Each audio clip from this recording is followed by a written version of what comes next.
Sai Shri Hindi centre को सबको मेरा स्वागत प्रणाम।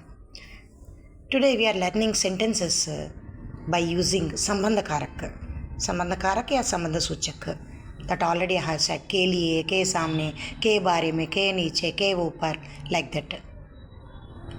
उस कारक को हम संज्ञा या सर्वनाम के साथ जोड़ करके उपयोग करना चाहिए।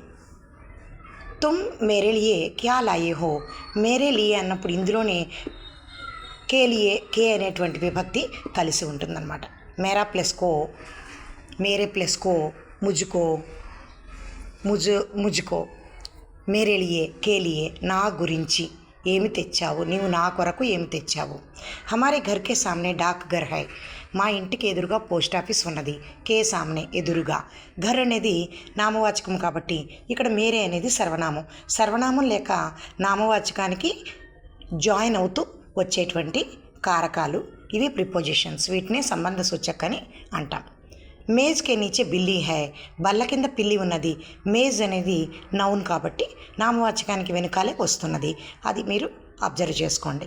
ఉన్కే బారే మే బతావు, ఉన్కే మళ్ళీ సర్వనామం, వారి గురించి చెప్పుము।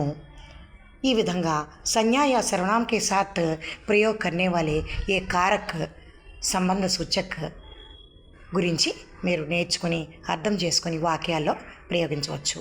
के पीछे, के नीचे, के सामने, के ऊपर, के लिए, like that we can use all these prepositions along with संज्ञा या सर्वनाम, noun or pronoun।